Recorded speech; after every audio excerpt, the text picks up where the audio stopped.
Amanda said about the small banks are the ones that loan the most money.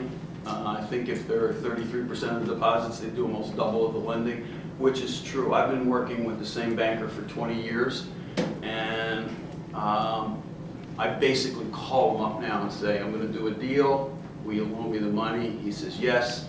I send him an email. I give him the parameters of it, maybe 3 or 4 lines, and then I got to give him something a little bit more detailed. Goes to the board, it gets approved. But the way construction gets financed is they typically want to do about 1/3 of the upfront money. So in a new house, I'm buying land, and the numbers are irrelevant. I'll just make the math work out easy. So for $1 million lot, I'm going to have to put up about $300,000 to $400,000 to buy the land, and then they'll finance basically the rest of the construction, and then it gets negotiable whether they'll pay the interest reserve or I have to do it.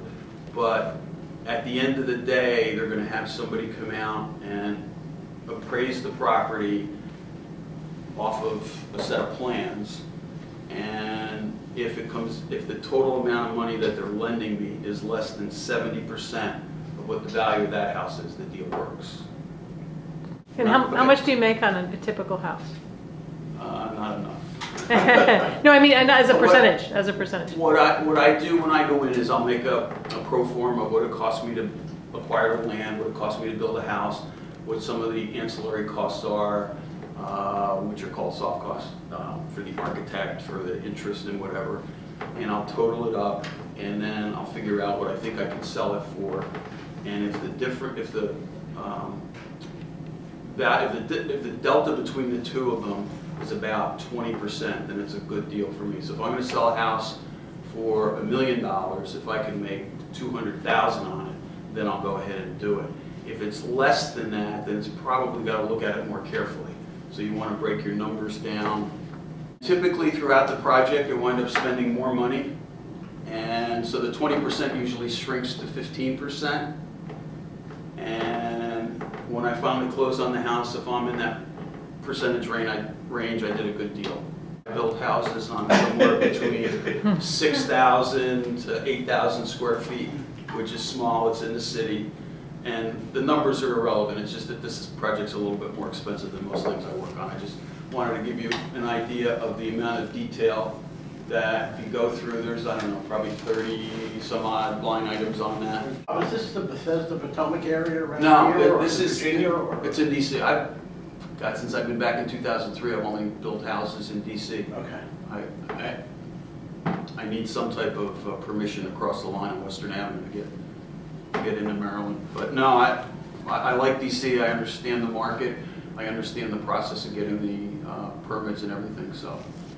How about some of these new properties they're doing now where it's, let's say, office and condo above, like taking some of these houses that they're converting? Have you done any of that, kind of diversifying a little bit? No, and that would have to be zoned for that. You'd have to have commercial zoning, and I've stuck strictly to residential.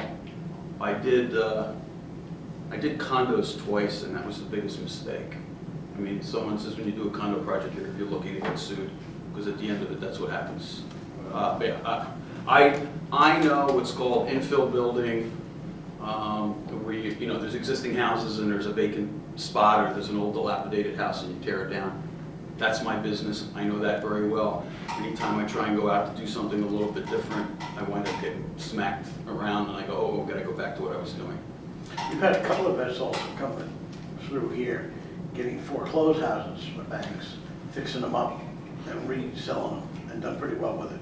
There was an article in the Washington Post this morning about flipping houses, and where they've been repossessed by bankers, short sale or something, where you can get them in. As I said, my first project was where you go in and you put a coat of paint on it and make it look pretty and sell it. That's a great business. I don't understand it. I've gotten away from that, where I want to do things a little bit more detailed and fancy now. His houses, by the way, are, talk about detailed, every little detail of every part of the house is really quite remarkable. Yeah. Amanda went through and she said that you can get loans from banks. Then the next level would be angels, and next would be venture capitalists. I have done in the past and recently, I've had friends invest in deals, and it's, I take that to be more difficult than going to a bank because you really don't want to screw with your friend's money. So you want to have a really good deal, but that's another source of capital. And the part about getting a line of credit or whatever, yeah, banks don't want to loan money to you when you don't. I mean, when you need it, they don't want to loan it to you. When you need it, it's hard to get a loan. This is a half scale of plans, but each page. This is the one I love. That's not it. All the notes. It tells you all the things you're supposed to do. Then you gotta be careful. Probably more than a lawyer would want to read. But anyway, it's just filled with that. Bob, your houses are what price range? $500,000, $1 million? Bob? I can't buy land in the district for $500,000. In the section of DC where I live in, and it's by, if you're familiar with DC, by Chevy Chase Circle, most of the existing inventory of houses sell for somewhere between $800,000 and $1.2 million. 800 is the starter house that was built there years ago. Depending where you're from, Southern California is probably fairly expensive, but DC is pretty expensive. Anyway, the step-up houses, mid-millions. I build houses around $2 million. And this project is in a development that a friend of mine's been building some houses in, and we're shooting for 3.3, 3.4 million. And this one will have a lot more detail. Typically, I could build a house for $700,000 to $800,000, my cost of just building it. This one will probably be $1.2 million to $1.3 million. Square footage? 6,500. That, I count all levels, so. Including basement? Yeah. Usually the basement's completely built out, so there'll be a mechanical room that won't be usable, but everything else is functional. You know, the bathrooms, bedrooms, rec rooms. Have you gotten much into the, kind of the green home, smart home? It's smart homes, yes, moving more toward that. Green homes, no. The cost for solar or geothermal is very expensive. The payback is maybe 20 years. And when I went to business school, they said, make an investment if you can get your money back in 3 years. I think now it's probably, with interest rates lower, it's probably 5 years. But it doesn't pay.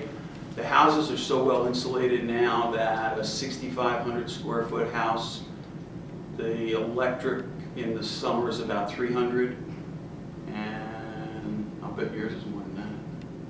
Mine is a 100-year-old house. Yeah. But anyway, so the expensive times in the heating and cooling cycle is only $300. If I were to go to a geothermal, it would probably drop it down to maybe $100. And $200 a month. How about the quick, like the flash heating, the toilets where you're saving water, the flash heating on the hot water heaters, you know? Well, again, there's a little payback on that one, but on the toilets, it's legislated that you go to the 1.6 gallon toilets. I pay less than $1,000 for a quick recovery hot water heater, and the flash heaters that you're talking about are $3,000 or $4,000.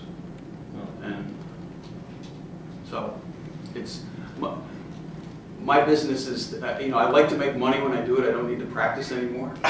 I've done too many of them for practice, so.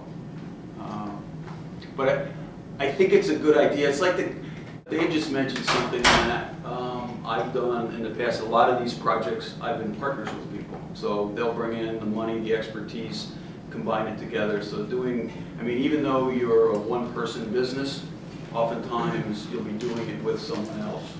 And you share the profit, but you also share the upfront costs and everything else. So it makes it a lot more palatable at times to do that. Sometimes somebody has a better idea than you do.